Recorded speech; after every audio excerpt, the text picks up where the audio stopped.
Drama की starting हमारी female lead जिया से होती है, जो कि कार से कहीं जा रही थी, पर तभी उसका एक्सीडेंट हो जाता है और वो मर जाती है। और मरने के बाद जिया को पता लगता है कि वो असल में एक नॉवेल की दुनिया में रहती है और उसके जो तीनों भाई है वो आगे चल के विलेंस बनने वाले हैं। अब डॉक्टर यहाँ पर जिया के तीनों भाई को बैड न्यूज़ सुनाती है कि अब वो जिंदा नहीं रही, तो उसके तीनों भाइयों को शौक लगता है और वो लोग यहाँ पर उसके लिए रोने लग जाते हैं। जिया को पता लगता है कि नॉवेल की स्टोरी के हिसाब से उसका जो तीनों में से बड़ा वाला भाई है वो इस नॉवेल की फीमेल लीड के प्यार में इतना पागल होने वाला है कि वो मेल लीड के अगेंस्ट जाने वाला है और फिर आखिर में खुद को ही बर्बाद कर लेने वाला है। फिर उसका जो दूसरा नंबर वाला भाई है वो बहुत ही फेमस स्टार बनेगा, लेकिन अपनी ही इमेज खराब करके वो ऑनलाइन वायलेंस का शिकार होगा और फिर आखिर में वो डिप्रेशन से अपनी जान ले लेगा। और उसका जो सबसे छोटा वाला भाई है वो स्कूल जाकर स्कूल बुली बनने वाला है और फिर आखिर में उसे जेल होने वाली है। और इस नॉवेल का मेन लीड कोई और नहीं बल्कि उसका क्रश गुजिन है, जिसकी वो फर्स्ट लव थी और अब तो वो मर गई है, तो फीमेल लीड के लिए रास्ता क्लियर हो चुका है। और यहाँ अब जाकर जिया को पता लगता है कि वो तो असल में मेल लीड और फीमेल लीड को मिलाने के लिए बस एक बीच की कैरेक्टर थी। और यही जानकर जिया को बहुत बुरा लगता है। और तभी अचानक से जिया को जब होश आता है तो वो देखती है कि वो रीबॉर्न हो चुकी है और 11 साल बाद के टाइम पर पहुंच गई है, यानी कि 2025 में। वो देखती है कि वो यहाँ मॉल में है और मॉल में यहाँ पर स्टाफ बातें कर रहे होते हैं कि जो मॉल का सीईओ है उसने पूरा मॉल ही खाली कर दिया है एक्ट्रेस लिन के लिए। वो उसे इतना पसंद जो करता है कि उसे कोई परेशान ना करे और वो शांति से जा सके, इसलिए उसने बिजनेस के टाइम पर भी अपने मॉल को ऐसे उसके लिए खाली करवा दिया।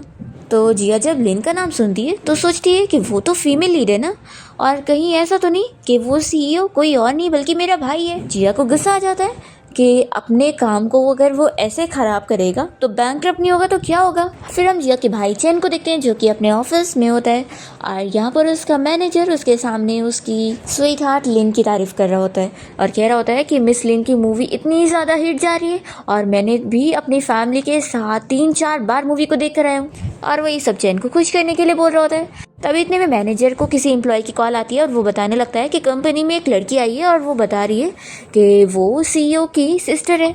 मैनेजर यकीन नहीं कर रहा होता है तो जिया फ़ोन पर उसे कहने लगती है कि प्लीज़ मुझे मेरे भाई से मिलवा दो। तभी यहाँ पर चैन खुद ही फ़ोन ले लेता है और जिया उसे कहती है कि मैं तुम्हारी सिस्टर बात कर रही हूँ, पर चैन यकीन नहीं करता और अपने मैनेजर को फ़ोन दे देता है, क्योंकि असल में जिया को मरे हुए अब 11 साल हो चुके हैं और वो अभी भी अपनी सिस्टर की याद में अपसेट है और उसका फोटो का फ्रेम भी उसने अपने ऑफिस में ही रखा होता है। मैनेजर कहने लगता है कि सच में कितनी बुद्धू लड़की होगी है, इसे ये तक नहीं पता कि आपकी स्वीट हार्ट सिर्फ एक है और वो मिस लिन है, उनके अलावा तो आप किसी और लड़की को देखते तक नहीं। अभी इतने में जिया तो यहाँ कैसे भी करके चैन के ऑफिस तक पहुँच जाती है, तो भी मैनेजर यहाँ पर उसे रोकने लग जाता है। और तभी जैसे ही चैन जिया की तरफ देखता है तो वो देखते ही शॉक हो जाता है कि ये तो सच में उसकी सिस्टर है। वो चिल्लाकर अपने मैनेजर और असिस्टेंट दोनों को बाहर जाने बोलता है और फिर जिया तो यहाँ पर इतनी थक चुकी होती है तो वो कहने लगती है कि जल्दी से मेरे लिए पानी निकालो, और वो उसकी चेयर पे बैठ जाती है और यहाँ पर चैन जो उसे पानी निकाल कर देता है। जिया पानी पीने के बाद उसे ऑर्डर देने लगती है कि तुम जो मॉल को खाली करवा रहे हो ना उसे रोको और बिजनेस को वापस चालू करो। चैन तो शौक में उसे देख रहा होता है और कहने लगता है कि सिस्टर क्या ये सच में तुम हो? तो वो इसके सर पे मारती है और कहती है कि जाओ जल्दी काम करो। तो फिर उसे यकीन आ जाता है और वो रोते हुए जल्दी से ऑर्डर देने जाता है और अपने असिस्टेंट को समझा देता है कि मॉल का बिजनेस बिल्कुल नहीं रुकेगा। तो असिस्टेंट और मैनेजर तो शॉक में चले जाते हैं अपना काम करने के लिए और यहाँ पर फिर चैन जिया के पास आकर बैठता है और वो उसे अपनी सारी स्टोरी सुना देती है। तो चैन कहता है कि यानी सिस्टर तुम 11 साल बाद के टाइम पे रिबॉर्न हुई हो? तो जिया कहती है कि हाँ, तभी तो देखो मैंने वही कपड़े पहनी हूँ जो मैंने 11 साल पहले मरते टाइम पर पहनी थी।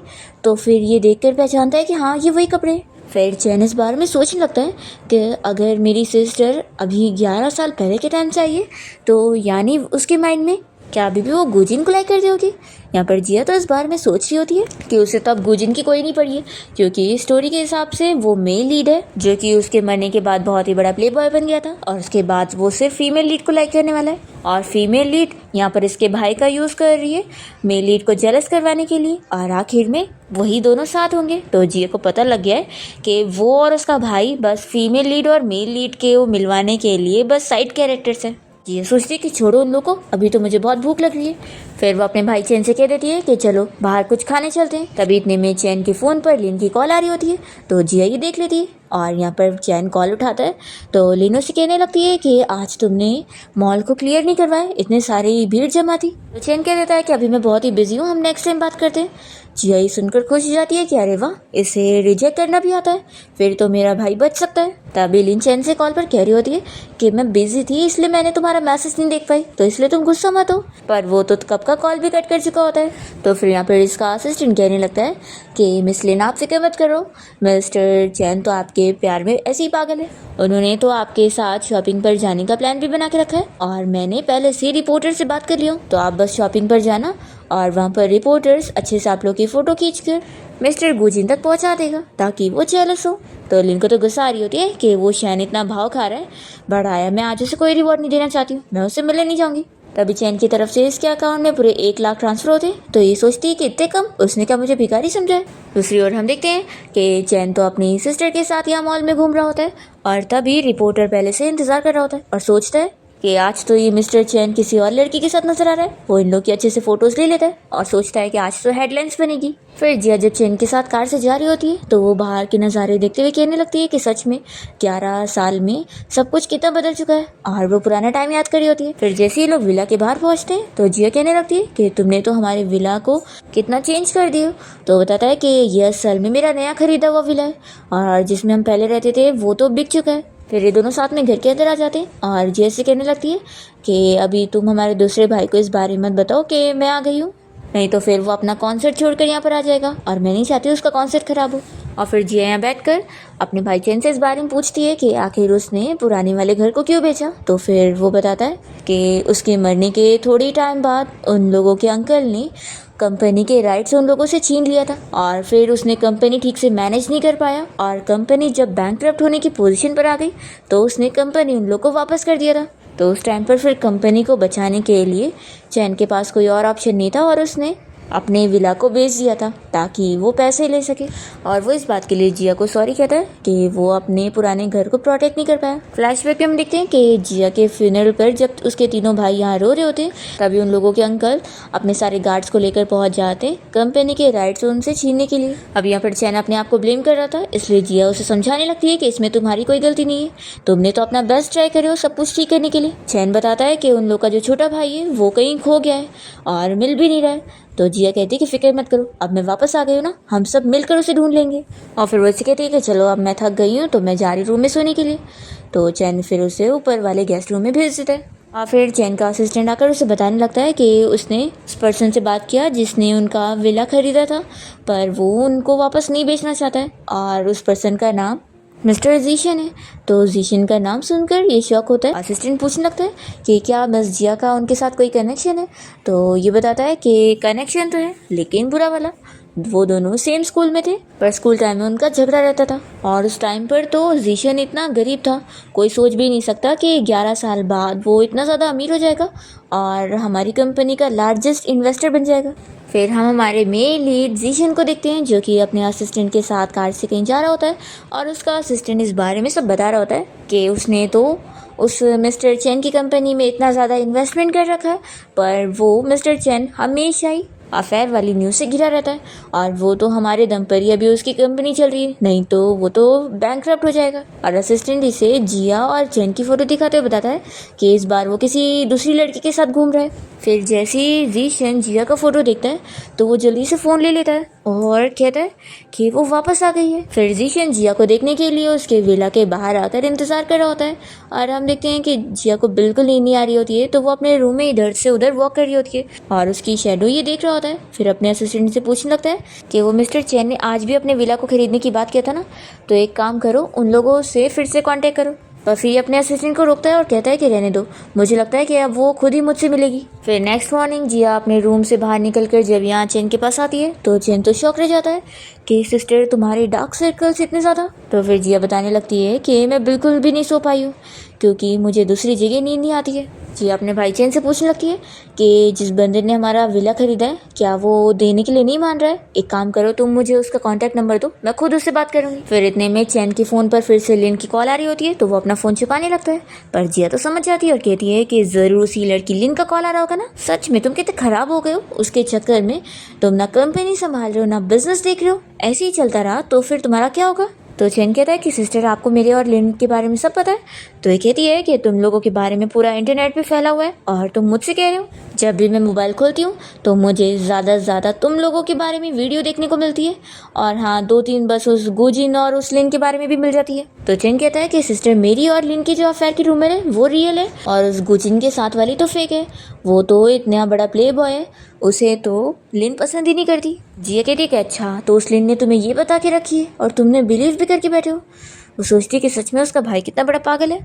फिर वो अपने भाई को हैंडल करने के लिए उसे समझाने लगती है कि पहला तो उस लड़की के चक्कर में अगर तुमने बिजनेस कल की तरह वैसे ख़राब करे तो अच्छा नहीं होगा। तो चैन इसके लिए मान जाता है। जिया कहती है कि मुझे उसका मैसेज दिखाओ कि वो तुम्हें क्या क्या मैसेज करती है। फिर यहाँ पर लिन के मैसेज देखकर जिया को समझ आता है कि कल भी उसने उसे मॉल में मिलने के लिए बुलाई थी और कल ही इन दोनों की फोटोज रिपोर्टर ने खींचा था। तो ये समझ जाती है कि ये कोई कोइंसिडेंस नहीं है, उसी ने ही रिपोर्टर को भेजी होगी। जिया से पूछती है कि क्या तुम उस लिन को बहुत ही लाइक करते हो। तो ये बताता है कि हाँ मैं बहुत उसे लाइक करता हूँ, वो बहुत ही अच्छी और सिंपल लड़की है। मैं उसे एक डिनर पार्टी में मिला था और वो वहाँ पर किसी भी रिच मैन को फंसाने का नहीं सोच रही थी, और तभी हमारी फ्रेंडशिप हो गई और फिर मुझे तो वो बहुत पसंद आ गई। जिया सोचती है कि सच में उसकी ट्रिक्स ये समझ ही नहीं पाता है, इतना बड़ा फूल है ये। जिया कहती है कि चलो अब एक काम करो, तुमने लास्ट टाइम मेरे लिए उस लड़की को साथ में डेट पे नहीं लेके गए थे ना, तो अब उसे माफ़ी मांगने के लिए उसके साथ एक अच्छा डिनर का अरेंजमेंट करो, ताकि मैं भी तो तुम्हारी उस अच्छी और सिंपल लड़की को देखूं कि वो कैसी है। तो चैन तो तुरंत ही जिया की बात मान लेता है कि ठीक है सिस्टर मैं अभी अरेंजमेंट करता हूँ। और फिर जिया देखने के लिए जाती है कि कैसे लिन वहाँ पर चैन का बीच में इंतज़ार कर रही होती है और रिपोर्टर वहीं पर रिप्रेजेंट होता है उसका फ़ोटो खींचने के लिए। और फिर ये भी उस रिपोर्टर के बाजू में पहुंच जाती है फ़ोटो कैमरा लेकर, और वो उस रिपोर्टर की मुझसे असलियत निकालने के लिए उसे झूठ झूठ बताने लगती है कि लिन ने उसे भी हायर करी हुई है फ़ोटोज़ लेने के लिए और वो उसे उससे भी ज़्यादा पैसे दे रही है। तो जब इस रिपोर्टर को ये पता लगता है तो इसे बहुत गुस्सा आ जाती है और ये लिन से झगड़ा करने के लिए चला जाता है कि तुम मुझे काम पे रखने के बाद यहाँ पर किसी और को भी काम पे रखी हुई हो और उसे ज़्यादा पैसे दे रही हो। तो लिन कहने लगती है कि मैंने ऐसा कुछ भी नहीं करी हूँ। जय सब लिन की चालाकी देख रही होती है और फिर तभी इतने में चैन इतने टाइम पर पहुंच जाता है लिन से मिलने के लिए, और जिया तुरंत ही चैन को कॉल करके कहने लगती है कि सिली ब्रदर मैंने तुम्हें रिपोर्टर की रिकॉर्डिंग भेज दी हूँ और अब तुम्हें भी पता लग जाएगा कैसे वो लिन तुम्हारा यूज़ कर रही है और उसने उस रिपोर्टर को हायर की हुई थी तुम्हारी और उसके बारे में न्यूज़ बनाने के लिए, और वो बस तुम्हारा यूज़ करती आ रही है। तो चैन पूछता है कि सिस्टर तुम अभी भी यहाँ डिनर पे आ रही हो कि नहीं। तो जिया तो मना कर देती है कि मैं नहीं आने वाली। तुम्हारे असिस्टेंट ने मुझे वैसे भी उस बंदे का इन्फॉर्मेशन दे दिया है जिसने हमारा घर खरीदा है, तो मैं जा रही हूँ उससे मिलने के लिए। ऐसा बोलकर जिया तो कॉल कट कर देती है और फिर यहाँ पर लिन चैन से बताने लगती है कि उस रिपोर्टर को सच में मैंने हायर करी थी कि असल में हम एक्टर्स को थोड़ी पॉपुलैरिटी तो चाहिए रहती है, तो ये सब करना ही पड़ता है, तो मेरा कोई गलत मतलब नहीं था। तो चैन इसकी बात मान लेता है और कहता है कि ठीक है फिर मुझे भी अभी कुछ काम है मैं जा रहा हूँ। और फिर जिया अपने पुराने विला के घर के बाहर पहुँच जाती है और वो वहाँ जीशन के हाउसकीपर को बताने लगती है कि एक्चुअली में जीशन मेरा पुराना क्लासमेट है और यहाँ पर मैं उससे मिलने आई थी। तो फिर वो तो तुरंत ही उससे घर के अंदर ले लेता है। जिया शौक होती है कि मैंने बस उसे ये बताई कि मैं उसकी पुरानी क्लासमेट हूँ और इसने मुझे इतनी जल्दी एंट्री भी दे दिया। जिया बाहर का एरिया देखती है तो सोचती है कि 10 साल पहले भी बिल्कुल सिर्फ ऐसे ही था और आज भी ऐसी है। ये सोच रही होती है कि मैं बिल्कुल सोई नहीं हूँ इसलिए मुझे बहुत नींद आ रही है। फिर जैसे ही वो घर में आती है तो हाउसकीपर जीशन को बता चुका होता है कि जिया आ गई है। अब दोनों ही एक दूसरे को देखने लगते हैं और जिया तो सोच रही होती है कि मैं तो कभी सोच भी नहीं सकती हूँ कि मेरा ये पुराना क्लासमेट जो कि इतना गरीब हुआ करता था ये एक दिन इतना अमीर हो जाएगा और इतना बड़ा इन्वेस्टर बन जाएगा। फिर जीशन यहाँ जिया को हेलो बोलने लगता है और जिया सोचती है कि लगता है इसने मुझे पहचाना ही नहीं। फिर वो उससे बताने लगती है कि वो लोग क्लासमेट रह चुके हैं और 2014 में दोनों ने ही कॉलेज एंट्रेंस एग्जामिनेशन दिए थे और वो फर्स्ट आई थी और वो सेकंड आया था। और फिर ये बताने के बाद ही जिया तुरंत ही अपनी नींद की वजह से बेहोश होने लगती है। तो जीशन तुरंत ही उसे बचा लेता है और यहाँ जैसे ही वो उसका फेस टच करने वाला होता है तभी जिया जल्दी से होश में आकर खड़ी हो जाती है और बताने लगती है कि मैं कुछ दिन से सोई नहीं हूँ तो इस वजह से मुझे बहुत नींद आ रही है और इसी बारे में बात करने के लिए मैं यहाँ पर आई हूँ। तो जीशन कहता है कि ठीक है बैठ के बात करते हैं। फिर जिया सोफ़ा देखती है तो उसे पता लगता है कि ये तो उसका ही सोफ़ा है और जो सारी डेकोरेशन है घर में वो भी पहले की तरह ही है, कुछ भी चेंज नहीं हुआ है। तभी इतने में जीशन उसे कहने लगता है कि ये विला पहले तुम्हारा था ना। तो वो कहती है कि हाँ मैं इसी बारे में बात करने आई थी कि मुझे अपना ये विला वापस से खरीदना है। तो वो तो क्लियरली कह देता है कि मैं इसे कुछ बेचने के प्लान में नहीं हूँ। तो जिया कहने लगती है कि फिक्र मत करो, जितनी मार्केट प्राइस चल रही है ना मैं उसका डबल पे करने के लिए तैयार हूँ। मेरा भाई कोई नॉर्मल बंदा नहीं है बल्कि वो एक बड़े कंपनी का सीईओ है और वो तुम्हें अच्छा खासा पेमेंट देने के लिए तैयार है।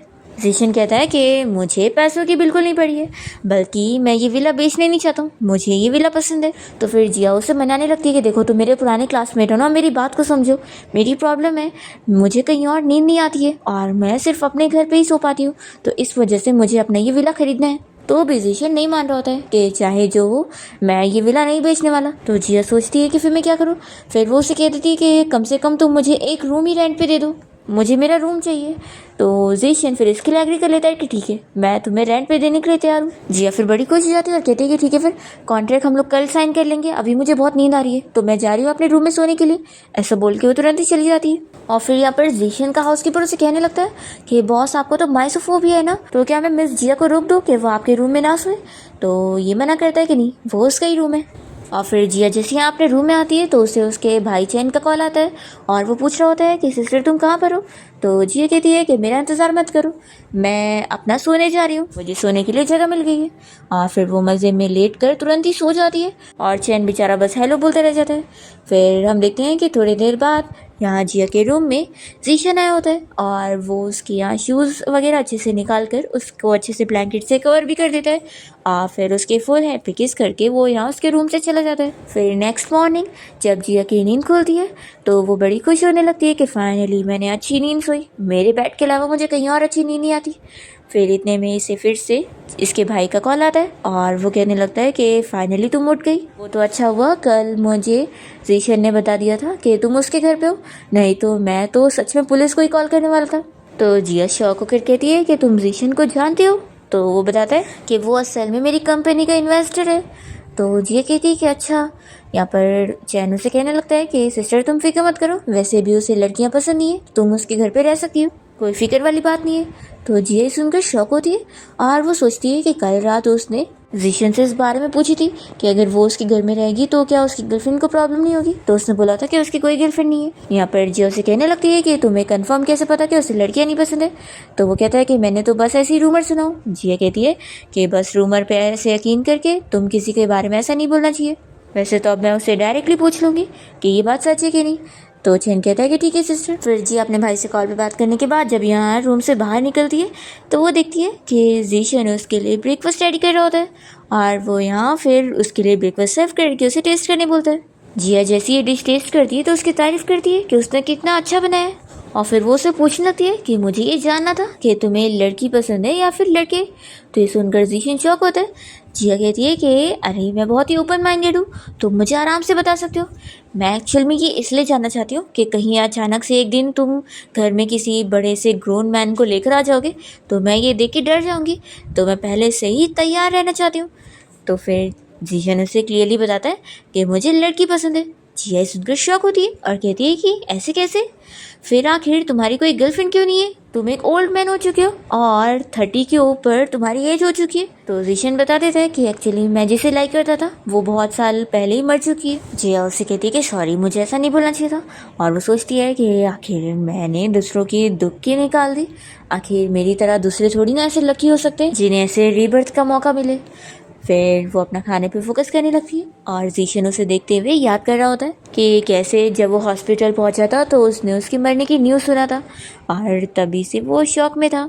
फिर वो उससे पूछने लगता है कि तुम अभी कहाँ चलना चाहती हो, मैं तुम्हें छोड़ दूंगा, मेरे पास टाइम है। तो जिया कहती कि ठीक है फिर तुम्हारी हेल्प के लिए थैंक यू, मुझे मेरे भाई की कंपनी जाना था, तुम वहाँ मुझे छोड़ देना। तो जीशन इसके लिए एग्री करता है। फिर जी अपने भाई की कंपनी पहुंच जाती है ये देखने के लिए कि वो वहाँ का काम कैसे मैनेज कर रहा है। वो देखती है कि यहाँ मीटिंग चल रही है और वो मीटिंग अच्छे से हैंडल कर रहा होता है। तो ये देखकर वो खुश होती है कि चलो ये डोमिनेटिंग सीईओ वाली वाइब तो अच्छी है। पर यहाँ पर वो फिर उसके बारे में कुछ एम्प्लॉयज़ को बातें करते हुए सुनती है। वो लोग कह रहे होते कि वो लेन के पीछे इतना पागल है कि उसके लिए वो 2 दिन पहले मीटिंग तक छोड़ के चला गया था और पिछली बार उसने ऐसी मीटिंग में उसे बीच में कॉल करके बुलाई थी। अब तभी इतने में चैन अपना फ़ोन देखने लगता है, उसे फिर से लिन का ही मैसेज आया होता है और सभी लोग उसके ऊपर नज़र रखे हुए होते हैं और बातें करने लगते हैं कि देखा फिर से वो ज़रूर मीटिंग के बीच में उस लिन से बात कर रहा होगा। प्रेसिडेंट सच में काम को छोड़कर बस उस लड़की के ऊपर ही ध्यान दे रहे थे, नहीं तो मीटिंग में तो फ़ोन साइलेंट पे रखना चाहिए। और उन लोगों को लग रहा होता है कि पक्का अब ये चला जाएगा। पर तभी चैन तो सभी को मीटिंग कंटिन्यू करने बोलता है। तो ये सुनकर जिया खुश होती है कि चलो। और फिर तभी इतने में चैन को तो यहाँ लिन की कॉल आ जाती है और वो इसे रोते हुए बताने लगती है कि मेरा कार एक्सीडेंट हो गया है, तुम जल्दी से यहाँ पर मुझे लेने आओ, मुझे कितना दर्द हो रहा है। तो फिर ये सुनते के साथ ही वो तुरंत ही कह देता है कि मीटिंग यहीं पर ही कैंसिल हो रही है, मुझे अभी बहुत ज़रूरी काम है। और वो अपने असिस्टेंट को कार रेडी करने के लिए बोल रहा था। तभी जिया उसके पास गुस्से में जाती है और चिल्लाने लगती है कि तुम्हारी इतनी हिम्मत। तो वो तो उसे देखते ही डर जाता है और कहता है कि सिस्टर मुझे मारना मत। तो जिया कहती है कि बस तुम मीटिंग कंटिन्यू रखो, फिर मैं कुछ नहीं करूँगी। तो इसका भाई इसके लिए रेडी होता है और कहने लगता है कि सिस्टर क्यों ना तुम मेरी चेयर पे बैठ जाओ। तो जिया कहती है कि नहीं, ये मेरी चेयर नहीं है और वैसे भी तुम भी इस पोजीशन पे बैठने लायक नहीं हो, इसलिए तुम खड़े होकर काम करोगे। और फिर जिया यहाँ पर सभी को अपने बारे में बताने लगती है कि मैं असल में आपके प्रेसिडेंट मिस्टर चैन की सिस्टर हूँ और मैं उसकी जगह आप लोगों से सॉरी कहना चाहती हूँ कि कुछ टाइम से वो कंपनी अच्छे से संभाल नहीं रहे, लेकिन मैं प्रॉमिस करती हूँ कि अब से ऐसा नहीं होगा। और इसने जो आप लोगों का काम ख़राब करा है उसके लिए मैं सभी को बोनस देना चाहती हूँ, इसलिए आप लोग फिक्र मत करो, अब ये अच्छे से कंपनी को मैनेज करने वाला है। तो सारे एम्प्लॉयज़ खुश होकर फिर ताली बजाने लगते हैं और जिया सभी से कह देती है कि दोबारा अगर मेरा भाई ऐसे मीटिंग छोड़कर जाए ना तो मुझे बताना, मैं ऐसे हैंडल करूँगी। तभी इसकी बातें सुनते हुए जिया का भाई सोचने लगता है कि सच में मैं पागल ही था, उस लिन के बुलाने पर मैं मीटिंग छोड़कर वहाँ पर जाने वाला था। मैं क्या अब डॉक्टर हूँ जो उसे ठीक करूँगा, बिल्कुल नहीं। एक लड़की के लिए मैं कंपनी को बर्बाद करने के पीछे पड़ा था और ये कंपनी आखिर मेरी सिस्टर की भी तो मेहनत की है। फिर यहाँ चैन को फिर से लिन की कॉल आ रही होती है तो वो जल्दी से उसका कॉल कट करता है और जिया सुन लेती है। तो वो उसे कह देती है कि अब तुम्हारे अकाउंट से मैं 2 मिलियन कट करूँगी। तभी यहाँ जिया की बातें सुनते हुए सभी लोग सोचने लगते हैं कि लगता है हमारी एल्डेस्ट लेडी वापस आ गई है। दूसरी तरफ हम लिन को देखते हैं जो कि चैन को मैसेज कर करके परेशान हो रही होती है और सोचती है कि वो मुझे बिल्कुल भी रिप्लाई क्यों नहीं कर रहा है, ऐसा तो वो कभी नहीं करता है। दूसरी ओर हम देखते हैं कि जिया ने यहाँ पर अपने भाई की बीट्स ले चुकी होती है और वो सोचती है कि ज़रूर ये उस फीमेल लीड लिन ने इसे दी होगी, तभी तो इसने इसे संभाल के रखा हुआ है। और फिर जिया जिन से इस बारे में पूछने लगती है कि तुम मुझे बताओ कि तुम्हें क्या ये बीट्स लिन ने दिए। तो फिर ये कहता है कि नहीं और उसे बताने लग जाता है कि असल में उसके मरने के बाद वो उसके लिए प्रेयर करने के लिए टेंपल जाया करता था और तभी वहाँ पर मास्टर ने उसे ये बीट्स दिए थे और उसे ब्लेस करे थे कि उसकी सिस्टर जो दूसरे वर्ल्ड में रहेगी तो सेफ रहेगी और खुश रहेगी। तो जिया ये सुनने के बाद इमोशनल हो जाती है कि उसका भाई उसके लिए प्रेयर करता था। फिर वो कहती है कि ठीक है, मैं सिर्फ इसकी वजह से तुम्हें माफ़ कर देती हूँ, लेकिन याद रखना कि जो तुम कंपनी में हरकत कर रहे थे वो वापस नहीं होनी चाहिए। तो इसका भाई तो तुरंत ही प्रॉमिस कर लेता है कि सिस्टर तुम फिक्र मत करो। और फिर इतने में असिस्टेंट भी यहाँ पर आ जाता है। तो जिया कहने लगती है कि देखो अभी तुम्हें अच्छे से कंपनी हैंडल करना है, नहीं तो मैं कंपनी का CEO तुम्हारे असिस्टेंट को बना दूंगी। तो चैन कहता है कि नहीं, मैं अब कंपनी अच्छे से हैंडल करने वाला हूँ और फिर वो अपने काम पर चला जाता है। और फिर जिया जब यहाँ के लिए ऑफिस में बैठी होती है तभी इसके पास लीन आ जाती है और वो इसे बातें सुनाने लगती है कि अच्छा तो तुम ही वो मिस्ट्रेस हो जो मेरे चैन के पीछे पड़ी हुई है। तो जिया भी काफ़ी एक्टिंग मोड में इसके मुंह से इसकी सारी बातें निकलवा रही होती है और लिन इसे काफ़ी सारी बातें सुनाते हुए कह रही होती है कि मैं तुम्हें अपनी जगह लेने नहीं दूंगी और अपने फैंस लोग के सामने मैं तुम्हारी बुराई कर दूंगी, तो फिर तुम बचोगी नहीं। तो जिया कहती है कि अरे मैं तो डर गई और वो ये बोलकर हंसने लगती है। तो लिन चिल्लाती है कि तुम्हें बिल्कुल भी डर नहीं लग रहा है। जिया उसे कहती है कि तुम आखिर चैन के पीछे क्यों पड़ी हो, तुम्हें तो वो गुजिन पसंद है ना। तो लिन को शौक लगता है कि इसे मेरे और गुजिन के बारे में कैसे पता। वो इसे कहती है कि मेरे और गुजिन का चाहे जो भी हो, तुम कौन होती हो बोलने वाली, और मैं तुम्हें बता दूं कि चैन मुझे बहुत पसंद करता है और वो मुझे इतनी सारी मूवीज़ भी देता है, तो तुम चाहे उसे कितना भी सेड्यूस कर लो इसका कोई फ़ायदा नहीं है। तो जिया सीधा इसे थप्पड़ लगा देती है। तभी इतने में ऑफिस में चैन आया होता है और लिन जल्दी से जाकर उसे बताने लगती है कि देख लो इस लड़की को, इसने मुझे थप्पड़ मारी है और कितनी सारी बातें सुनाई है। एक तो पहले ही मेरे पैर में भी चोट लगी थी और अब इसने थप्पड़ भी मारी है, मुझे कितना दुख रहा है। तो ये कहता है कि क्या उसने तुम्हें थप्पड़ मारी। और फिर वो तो सीधा यहाँ जिया के पास पहुँच जाता है और कहने लगता है कि सिस्टर तुम्हारे हाथ में दुख रहा होगा ना। तो लिन और चिल्लाने लगती है कि एक तो इसने मुझे मारी और तुम जाकर इसकी केयर कर रहे हो। तभी फिर ऑफिस में चैन की कंपनी के शेयर होल्डर्स आ जाते हैं और वो लोग जिया की साइड लेने लगते हैं कि हमारी एल्डेस्ट लेडी ऐसे किसी को मार ही नहीं सकती है, तुम झूठा इल्ज़ाम मत लगाओ। और फिर ये अंकल आंटी तो जिया को आप पहचान चुके होते हैं क्योंकि वो लोग पहले से उसे जानते थे और यहाँ पर वो उसे देखकर अब खुश होते हैं। फिर अब लिन को जाके शौक लगता है कि ये तो असल में चैन की सिस्टर है और यहाँ पर जिया तो लिन की पोल खोल देती है और उसकी रिकॉर्डिंग इन लोग को सुना देती है, खास करके चैन को, और उसे सब समझा देती है कि अब तुम्हें समझ आ रहा है ना कि ये लड़की कैसे बस तुम्हारा यूज़ कर रही थी। तो चैन कहता है कि हाँ सिस्टर, मुझे समझ आ रहा है। और फिर जिया लिन को अपने मुंह से बताने के लिए बोलती है कि वो इसे पसंद करती है या गुजिन को। तो लिन सब बता देती है कि हाँ, मैं बस गुजिन को पसंद करती हूँ और उसे जेलस करवाने के लिए मैं तुम्हारा यूज़ करती थी। चैन तो यहाँ पर उसे चिल्ला देता है क्या वो दोबारा उसकी नज़रों के सामने भी ना आए। तो लिन फिर यहाँ से चली जाती है और फिर चैन तो यहाँ जिया से सीरियसली प्रॉमिस करता है कि अब वो सच में उसे कोई भी टेंशन में नहीं डालेगा और सिर्फ कंपनी के काम पर ध्यान देगा। और वो तो जिया से कहता है कि वो भी कंपनी ज्वाइन कर सकती है क्योंकि आफ्टर ऑल ये उसकी खुद की मेहनत है। तो जिया कहती है कि नहीं, तुम ही हैंडल करो, मैं दूसरे काम देखती हूँ। और फिर जिया अपने छोटे वाले भाई को ढूंढने के लिए उसके स्कूल गई होती है जहाँ से वो अब निकल चुका है और उसने अपना नाम भी चेंज कर लिया। तो जिया यहाँ पर अपने भाई के स्कूल के दुश्मन से मिलने आई होती है जिससे वो हमेशा लड़ा करता है। फिर वो इसके क्लासरूम में आकर उससे पूछने लगती है कि आखिर उसके किसी के साथ फाइटिंग हो रही है। तो फिर वो तो मना करता है कि उसका तो सबके साथ क्लियर है। यह सोच में पड़ जाती है कि लगता है स्टोरी के हिसाब से मेरे भाई और इसकी जो फाइट थी वो अभी शुरू ही नहीं हुई है। फिर वो इसका वीचैट ले लेती है और कहती है कि अगर कभी तुम्हारा किसी के साथ झगड़ा होगा तो प्लीज़ मुझे बता देना। तो वो मान जाता है। जिया जब यहाँ से जाने लगती है तो वो चुपके से उसका फ़ोटो ले लेता है और तुरंत ही अपने भाई गोजिन को सेंड कर देता है और उसे मैसेज करता है कि भाई ये वही लड़की है ना जो हाई स्कूल टाइम पे आपकी गर्लफ्रेंड थी। दूसरी ओर गोजिन अपना सेट पर होता है और वो अपना शूट से फ्री होने के बाद जैसे ही अपना मोबाइल देखता है तो अपने भाई का मैसेज देखने के बाद वो उसे तुरंत ही मैसेज करता है कि तुम्हें कैसे पता कि मेरी गर्लफ्रेंड कौन थी, तुम तो इतने छोटे थे तो तुमने क्या ही देखे होंगे। इसलिए वो जिया का फ़ोटो देखने ही नहीं जाता और पहले उसे मना कर देता है कि ऐसा हो ही भी नहीं सकता। फिर इतने में इसके पास यहाँ लिन मिलने आई होती है और वो इसे समझाने लगता है कि देखो मैं सिर्फ और सिर्फ तुम्हें लाइक करता हूँ और वो जो स्कूल वाली गर्लफ्रेंड थी वो जब मर गई तो अब मेरे को वो याद भी नहीं है। और तभी अचानक से वो देख लेता है कि उसके भाई ने जिस लड़की का फ़ोटो सेंड किया है वो कोई और नहीं, जिया है। उसका फ़ोटो देखते ही शॉक हो जाता है और इसे यहाँ बैठा के कहता है कि तुम बैठो, मुझे ज़रूरी काम है। और फिर वो बाहर जाकर अपने भाई को कॉल लगाता है और उसे पूछता है कि सच में जिया ही तुमसे मिलने आई थी, ये फ़ोटो तो उसी की है।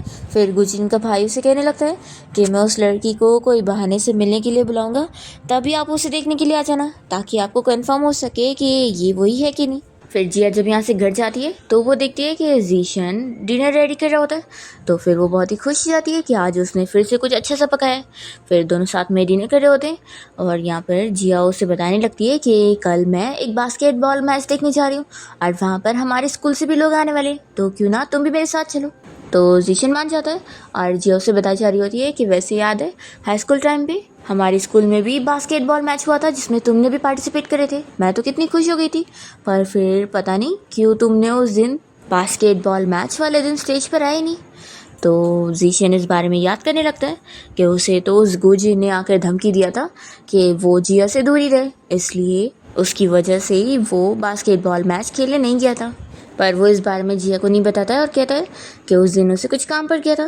तो जिया कहती है कि ठीक है फिर, लेकिन अब तो तुम चलोगे ना। तो वो मान जाता है। फिर हम देखते हैं कि दोनों ही बास्केटबॉल मैच देखने के लिए जब यहाँ स्कूल तक पहुँचते हैं तो जीशन को अपने असिस्टेंट से मैसेज के ज़रिए इस बारे में पता लग जाता है कि जिया असल में यहाँ पर गुजिन के भाई का बास्केटबॉल मैच देखने आई है। तो फिर जीशन तो शक में आ जाता है कि वो ज़रूर गुजिन से मिलने के लिए यहाँ पर आई होगी। फिर वो जिया को अंदर जाने के लिए बोलता है और कहता है कि मुझे थोड़ा कुछ काम है। तो जिया कहती है ठीक है फिर। और फिर गुजिन को यहाँ पर आने से रोकने के लिए जीशन तो अरेंजमेंट कराने गया होता है और हम देखते हैं कि जब गुजिन कार से आ रहा होता है तो एक बंदे से उसका छोटा सा कार एक्सीडेंट हो जाता है और फिर वो बंदा यहाँ पर उसे रोक के रखता है कि ऐसे वो जा नहीं सकता।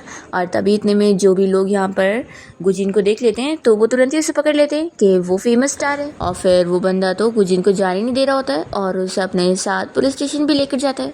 और फिर जिया जब यहाँ बास्केटबॉल मैच देख ही रही होती है तभी इतने में उसे अपना छोटा भाई लिबी दिख जाता है और उसे देखकर वो शॉक हो जाती है कि वो दूसरे स्कूल का स्टूडेंट बन चुका है। वो उसे देखकर खुश हो जाती है कि फाइनली वो उसे मिल ही गया। और वो जब उसे ऐसे देख के रो रही होती है तभी जीशन इसे देखकर सोचता है कि गुजिन यहाँ पर नहीं आया इसलिए लगता है वो रो रही है। तो जीशन डिसाइड करता है कि नहीं, मुझे जिया के साथ ऐसे बुरा नहीं करना चाहिए, मुझे गुजिन को यहाँ पर आने देना चाहिए। फिर वो साइड में चले जाता है और उस बंदे को कॉल करके बोल देता है कि वो गुजिन को अब आने दे सकता है। तो हम देखते हैं कि उस बंदे ने यहाँ गुजिन को पुलिस स्टेशन में रोक के रखा था, पर अब वो जीशन के कहने पर उसे जाने देता है और जीशन भी ये सब देखने के लिए रुकता नहीं है और वो चला जाता है। हम देखते हैं कि जिया तो बास्केटबॉल मैच खत्म होने के बाद सीधा अपने भाई के पास जाती है और उसका भाई भी उसे देखते ही शॉक हो जाता है कि वो सच में उसकी सिस्टर है। जिया कहती है कि हाँ ये मैं ही हूँ और चलो अब जल्दी से तुम यहाँ से। तभी जिया जैसी देख लेती है कि सामने गुजिन आया हुआ है और उसे सारे फैंस लोगों ने रोक के रखे, तो वो अच्छा फ़ायदा उठाती है और अपने भाई को लेकर यहाँ से भाग लेती है। फिर जिया अपने भाई के साथ एक रेस्टोरेंट में जाती है और उसके लिए भी यहाँ जूस खरीदती है और फिर उससे अपने बारे में बता देती है कि वो असल में 11 साल पहले के टाइम से यहाँ पे टाइम ट्रेवल करके आ गई है और रीबॉर्न हुई है। और ये सारी स्टोरी उसे बताते हुए उसके बारे में भी पूछती है कि उसकी लाइफ अब तक कैसी चल रही थी, तो वो कहता है कि सब ठीक थी और फिर वो यहाँ से वॉशरूम का बहाना करके चला जाता है और जिया यहाँ पर फिर वेट करती रह जाती है और फिर इसे वेटर के जरिए उसका लेटर मिलता है कि वो यहाँ से जा चुका है। जिया अपसेट हो जाती है कि वो यहाँ से आखिर भाग ही गया। फिर वो चैन को कॉल करके इस बारे में बता देती है कि वो छोटे भाई ली से यहाँ पर मिल चुकी थी पर वो यहीं पर ही छोड़कर उसे चला गया, तो चैन यहीं पर ही आने के लिए निकलता है और फिर जिया का भाई उसे मिलने के लिए यहाँ रेस्टोरेंट में भी आ जाता है और दोनों इस बारे में डिस्कस करते हैं कि ली आखिर कहाँ पर गया होगा। और फिर चैन अपने कॉन्टैक्ट से इस बारे में पता लगाने लगता है, तो उसे थोड़ी बहुत इन्फॉर्मेशन मिलती है। तो जिया कहती है कि ठीक है, कल मैं उसे ढूंढने के लिए जाऊँगी। फिर चैन जिया को जीशन के घर तक छोड़ने के लिए आता है और ये लोग देखते हैं कि सिक्योरिटी गार्ड अंकल तो यहाँ से गायब है। तभी इतने में जीशन खुद ही दरवाज़ा खोलने के लिए आता है और उसे कहता है कि सॉरी मैं सो गया था। फिर जिया अपने भाई को बाय बोल देती है और जीशन के साथ अंदर जाती है। तो जिया का भाई तो देखते ही रह जाता है क्योंकि उसे लग रहा होता है कि इन दोनों की जोड़ी बहुत ही परफेक्ट लग रही है। तभी इतने में इसे फिर गुजिन का कॉल आता है और वो इसे धमकी देने लगता है कि उसकी सिस्टर को वो छीन के रहेगा। तो फिर यहाँ पर चैन भी उसे कह देता है कि मेरी सिस्टर के पास अब बॉयफ्रेंड है और तुम्हारा कुछ नहीं हो सकता। गुजिन को यकीन नहीं आ रहा होता है, तो चैन उसे जीशन का नाम बता देता है कि वो और मेरी सिस्टर साथ है और दोनों डेट कर रहे हैं। फिर नेक्स्ट डे हम देखते हैं कि जिया अपने भाई ली को ढूंढने के लिए कोई स्लम एरिया में गई होती है और तभी वो देखती है कि उसके भाई को यहाँ पर एक बंदा परेशान कर रहा होता है और वो उसे मारने वाला होता है। तो जिया जल्दी से जाकर उस बंदे को मार के उससे फाइट करती है और उसे डरा के यहाँ से भगा देती है। और फिर जिया अपने भाई ली को यहाँ से अपने साथ चलने के लिए बोल रही होती है और तभी एक लेडी यहाँ पर जिया के ऊपर कुछ फेंकती है उसे मारने के लिए। जल्दी से ली बीच में आ जाता है और जिया को बचा लेता है और बताने लगता है कि वो असल में मेरी अडॉप्टिव मॉम है, लेकिन उनके हस्बैंड ने उन्हें बहुत मारा है और वो इसलिए बीमार जैसी हो गई है और उनकी कंडीशन अभी ठीक नहीं है। तो फिर जिया ली के साथ मिलकर उसकी अडॉप्टिव मॉम को अपने साथ हॉस्पिटल लेके जाती है उन्हें ठीक करवाने के लिए। और जब ये लोग यहाँ से जा रहे होते हैं तो गुजिन पहुँच जाता है जिया से मिलने के लिए। वो तो इससे बचकर जाने की कोशिश करती है, तो वो कहता है कि मैं अच्छी तरीके से जानता हूँ कि तुम रीबॉर्न हुई हो। तो जिया तो शॉक हो जाती है कि सच में ये तो मेल लीड बनने लायक है, इसने इतनी जल्दी गेस कर लिया कि मैं टाइम ट्रेवल करके यहाँ पर आई हूँ। फिर वो उसके और अपने रिलेशन के बारे में फिर से जिया से बात करने लगता है। तो जिया कहती है कि देखो मेरे पास अभी टाइम नहीं है और वो जल्दी से अपने भाई के साथ एम्बुलेंस से बैठ कर चली जाती है और फिर वो अपने भाई से सब पूछने लगती है कि आखिर हुआ क्या था और वो उसे ये सारी चीज़ें क्यों छुपा रहा था। तो फिर वो अपनी स्टोरी सुना देता है कि जब वो छोटा था और बड़े भाई चैन के साथ कहीं बाहर गया हुआ था, तभी बीच रास्ते में एक लेडी चोर ने उसे उठा के लेके चली गई थी और उसके भाई को पता भी नहीं लगा था। और तभी ली को इसकी अडॉप्टिव मॉम ने पाल ली थी उसे बेसहारा समझ के और तभी से वो उनके साथ ही रह रहा था और उनके ये अब्यूसिव हस्बैंड से उन्हें बचाया भी करता था। जिया को ये सब जानने के बाद बहुत ही बुरा लगता है कि उसने सच में कितना ज़्यादा सफ़र करा है। फिर वो इसकी अडॉप्टिव मॉम को हॉस्पिटल में लाने के बाद अच्छे से एडमिट करवा देती है और उसे भी जो चोट का निशान आया होता है उसका भी वो ट्रीटमेंट करवाने के लिए कह देती है और यहाँ पर ली को समझा देती है कि अब तुम अच्छे से पढ़ाई पे ध्यान दोगे और एक अच्छी स्कूल में मैं तुम्हारा एडमिशन भी करवाऊंगी। और वो उसे कुछ पैसे भी ट्रांसफ़र करती है। तो ली थैंक यू बोलने लगता है। वो कहती है कि ये मेरे पैसे नहीं है, तुम्हारे भाई के, और तुम उसे बिल्कुल मत ब्लेम करना, उसकी कोई गलती नहीं थी। तो ली कहता है कि ऑफ कोर्स सिस्टर मैं जानता हूँ, पर वो अपने भाई को इस बारे में बताने के लिए अभी मना करता है। फिर हम देखते हैं कि जिया जब घर आती है तो जीशन तो पहले से उसका इंतज़ार कर रहा होता है और फिर वो उसे ड्रिंक के लिए पूछने लगता है। तो जिया और वो साथ में बैठ के ड्रिंक करते हैं और वो जिया से कहता है कि देखो तुम जो भी अपसेट हो ना मुझे बता सकती हो, मैं तुम्हारी सारा दुख सुन लूँगा। तो फिर जिया यहाँ पे ड्रिंक करते हुए उसे सब बताने लग जाती है कि उसे कितना ज़्यादा बुरा लग रहा है कि उसके छोटे भाई ने अपनी लाइफ में कितना सफ़र किया है। और फिर यही सब बता के वो रो रही होती है और उसके बाद वो यहीं पे सो जाती है। तो जीशन उसे रूम में लेकर चला जाता है। नेक्स्ट मॉर्निंग जब जिया की नींद खुलती है तो उसे याद आता है कि कल रात वो कितनी ड्रंक हो गई थी। पर वो सोचती है कि नहीं, हमारे बीच में थोड़ी ना कुछ हुआ होगा क्योंकि मैं तो सो गई होंगी। फिर डरते डरते रूम से बाहर निकलती है और देखती है कि उसने उसके लिए ब्रेकफास्ट भी रेडी किया होता है। तो ये समझ जाती है कि यानी सच में कुछ भी नहीं हुआ है। फिर ब्रेकफास्ट करने के बाद वो सीधा वापस ली से मिलने हॉस्पिटल पहुंच जाती है। और तभी हम देखते हैं कि हॉस्पिटल में लिन भी आई होती है क्योंकि उसके हाथ में थोड़ी चोट लग गई थी। और जब वो देख लेती है कि जिया यहाँ पर इस वार्ड में, तो वो जिद करने लग जाती है कि वो भी इसी वार्ड में रहेगी। पर नर्स उससे मना कर रही होती है कि वो दूसरे वार्ड में आराम से रह सकती है। तभी गुजिन यहाँ पर आता है तो वो उसके सामने भी जिद करने लगती है कि मुझे यही वार्ड चाहिए। पर जब गुजिन देखता है कि ये तो जिया का वार्ड है तो वो फिर इसे मनाने लगता है कि तुम दूसरे वार्ड में आ जाना। तो फिर वो उसकी बात मान जाती है और फिर गुजिन यहाँ बहाने से जिया से बात करना चाह रहा होता है, पर जिया उसे कोई भाव नहीं देती है। और उसका भाई चैन भी जब यहाँ पर गुजिन को देख लेता है तो वो समझ जाता है कि ये तो मेरी सिस्टर के पीछे पड़ गई है। तो फिर इसे एक अच्छा आइडिया आता है कि मैं सिर्फ मिस्टर जीशन के सहारे अपनी सिस्टर को बचा सकता हूँ। वो तुरंत ही उसे मैसेज कर देता है कि एक्चुअली मैं थोड़ा बिजी हूँ, तो क्या आप मेरी सिस्टर को हॉस्पिटल में आप पिक करने आ जाओगे। जीशन इसका मैसेज पढ़ने के बाद उसे ओके बोल देता है और वो भी समझ जाता है कि ज़रूर वो मेरी और उसकी सिस्टर की जोड़ी बनाना चाहता और वो मेरी हेल्प कर रहा है। तो फिर यहाँ जीशन आ जाता है हॉस्पिटल में और इस वक्त जिया जैसे अपने वार्ड से बाहर निकलती है तो गुजिन मौका देखकर उसे बात करने आ जाता है कि वो सच में उसके लिए सिंसियर था, पर वो ही अचानक से मर गई थी। तो उसके बाद उसके पास ऑप्शन नहीं बचा और उसने दूसरी गर्लफ्रेंड बना लिया। जिया कहती है कि देखो अब मुझे कोई फ़र्क नहीं पड़ता क्योंकि मेरे पास पहले से ही बॉयफ्रेंड है। पर यहाँ गुजिन यकीन नहीं कर रहा होता है। इतने में जीशन जिया के पास पहुँच उसे बताने लगता है कि वो सही कह रही है, मैं ही उसका बॉयफ्रेंड हूँ। तो फिर जिया भी यहाँ पर जीशन के साथ मिलकर अच्छे से एक्टिंग करने लगती है और उसका हाथ पकड़ के कहती है कि हाँ वो बिल्कुल सही कह रहा है। और फिर यहाँ पर गुजिन को अपने से दूर रहने का बोलकर वो यहाँ से जीशन के साथ चली जाती है। और फिर यहाँ गुजिन के पास लीना आ जाती है और उसे कहने लगती है कि क्या वही तुम्हारी फर्स्ट लव है।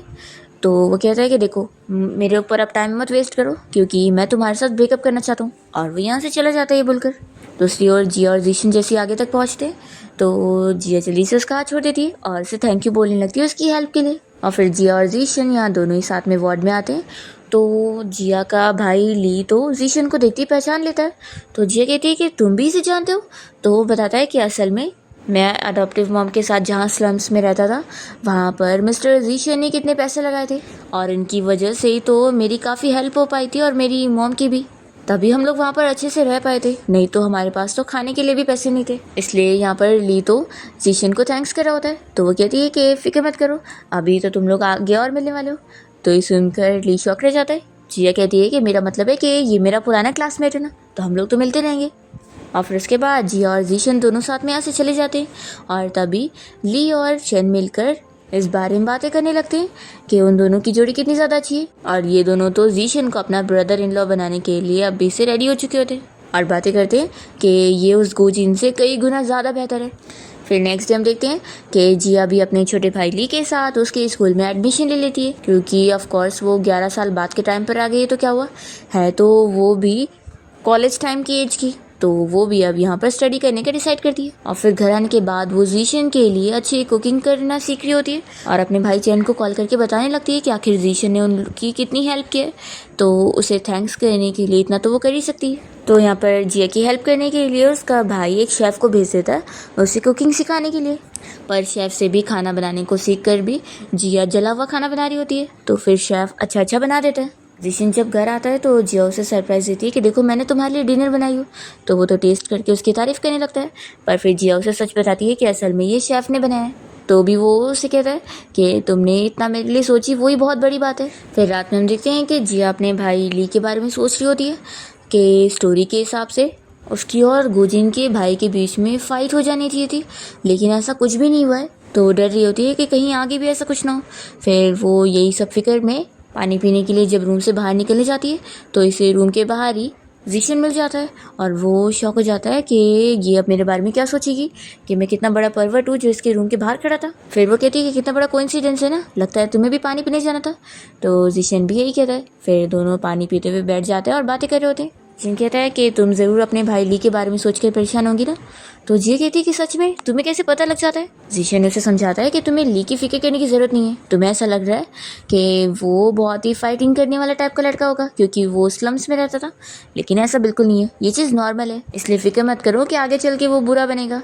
और ऐसा बोलते हुए जीशन अपने बारे में सोच रहा होता है कि जब वो छोटा था तो वो भी ऐसी गरीबी की हालत में रहता था, और पहले तो वो ऑर्फनेज में था, और तभी वो सबसे पहली बार वहाँ पर जिया से मिला था। उसने उसे बुली करने वाले बच्चों से भी बचाई थी, और वहाँ पर जिया के मॉम डैड आए हुए थे ऑर्फनेज में बच्चों को पैसे डोनेट करने के लिए। इसलिए जीशन तो जिया के मॉम डैड के लिए तभी भी ग्रेटफुल था। जिया बहुत खुश होती है कि उसे उसके मॉम डैड की कुछ यादें फिर से जानने को मिली। फिर नेक्स्ट टाइम देखते हैं कि जिया स्कूल में होती है और यहाँ पर बास्केटबॉल मैच चल रहा होता है, और उसके भाई ली को यहाँ पर गुजिन का भाई तंग करने की कोशिश करता है। तो यहाँ पर ली तो उससे अच्छे से फाइट करता है, और जिया खुश होती है कि चलो वो मार खा के नहीं ले रहे। तभी इतने में यहाँ पर गुजिन का भाई उसे सपोर्ट करने के लिए पहुँच जाता है। तो ली का वो दूसरा सिंगर वाला भाई भी यहाँ पर पहुँच जाता है, और उससे मिलकर अब ये लोग बहुत ही खुश होते हैं। और वो भी जिया को देखकर शॉक होता है कि सच में उनकी सिस्टर जिंदा है। वो दोनों हक करके फिर से रोने लगते हैं, और फिर ये फाइटिंग का इशू पुलिस स्टेशन तक पहुंच जाता है। तो गुजिन और उसका भाई भी यहाँ पर आए होते हैं, और साथ ही में जिया भी अपने तीनों भाई के साथ आई होती है।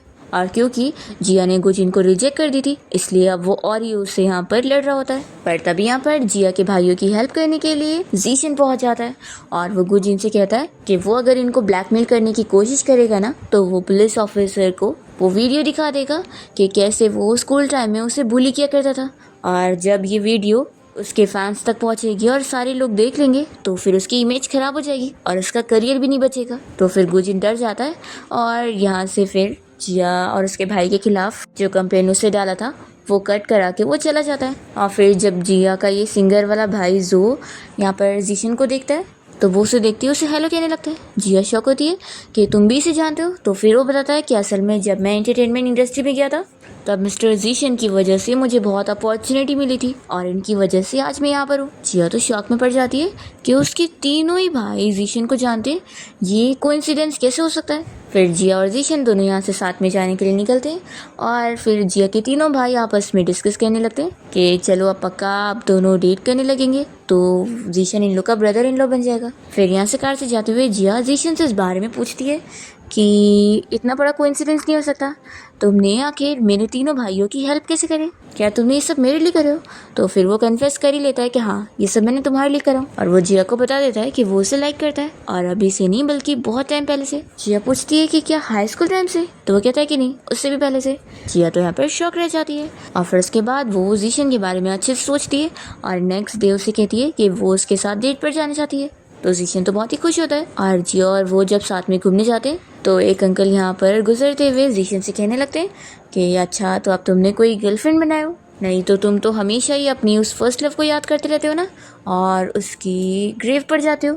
फिर जिया देखना चाह रही होती है, इसलिए जीशन उसे उसकी ग्रेव पर लेकर जाता है, और जिया ये देखकर शॉक रह जाती है कि उसने उसकी ग्रेव को भी कितना अच्छे से क्लीन और डेकोरेट करके रखा है, और वहाँ पर वो उसके लिए लेटर भी लिखा करता था। तो जिया तो ये पढ़ते ही रोने लग जाती है, और जल्दी से जीशन को हक करती है, और फिर फाइनली वो उसे जवाब दे देती है कि वो भी उसे लाइक करती है। पर वो कह देती है कि अभी हम डेट करना नहीं स्टार्ट करेंगे, अभी मेरा वापस से कॉलेज एंट्रेंस एग्जामिनेशन होगा, और उसके बाद ही फिर हम डेट करेंगे। तो जीशन इसके लिए मान जाता है कि ठीक है, मैं और वेट कर लूँगा, और इसी के साथ इस ड्रामा की हैप्पी एंडिंग हो जाती है।